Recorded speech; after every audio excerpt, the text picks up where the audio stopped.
Permasalahan penerapan Independent Safety Assessment meliputi adanya gap regulasi, gap kompetensi, dan gap kelembagaan, membutuhkan kepemimpinan yang transformasional yang dapat memberikan inovasi ataupun gebrakan dalam evaluasi standar dan tata cara Independent Safety Assessment yang sesuai dengan regulasi yang berlaku serta dapat memberikan hasil penilaian keselamatan yang komprehensif.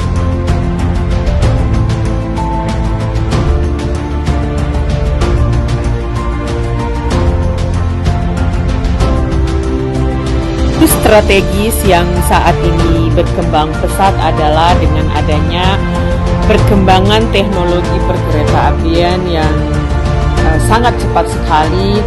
Sebagaimana kita ketahui adanya MRT, LRT, Skytrain Bandara, LRT DKI Jakarta, KRL Solo, dan juga LRT Jabodebek dan kereta cepat yang saat ini sudah akan beroperasi.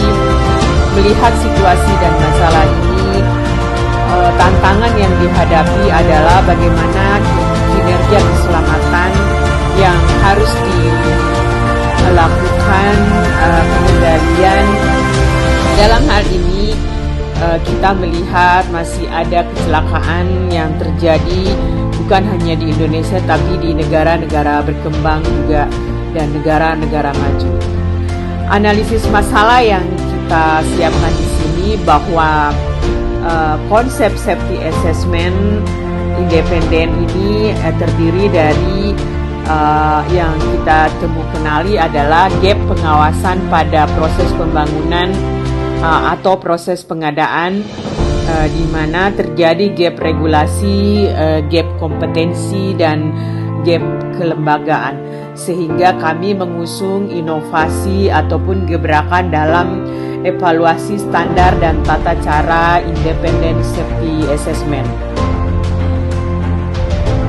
Pokok permasalahannya adalah belum optimalnya penilaian keselamatan sistem operasi perkereta-apian teknologi tinggi, di mana penyebabnya adalah perbedaan lembaga pengesahan pembuktian keselamatan di Indonesia dilaksanakan oleh DJKA, sedang kalau di luar negeri mempunyai lembaga khusus.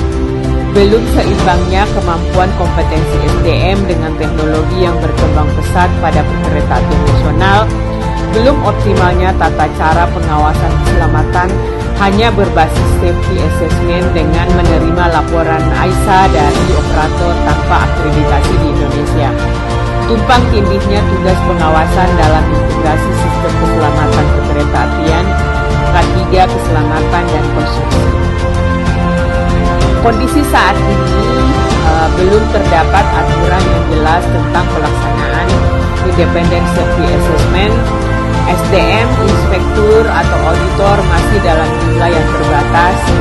Pengetahuan SDM, inspektur, auditor di bidang perkereta-apian belum mengetahui konsep AISA dan RANS. Kurangnya pengetahuan SDM regulator terhadap perkembangan teknologi, anggaran pengawasan untuk AISA belum tersedia, belum adanya lembaga di Indonesia yang dapat memberikan akreditasi tentang pelaksanaan AISA. Tujuan daripada inovasi ini adalah mengoptimalkan pengawasan keselamatan melalui evaluasi standar dan tata cara Independent Safety Assessment terhadap sektor nasional bidang keselamatan perkereta-apian. Solusinya adalah inovasi ataupun gebrakan dalam evaluasi standar dan tata cara Independent Safety Assessment.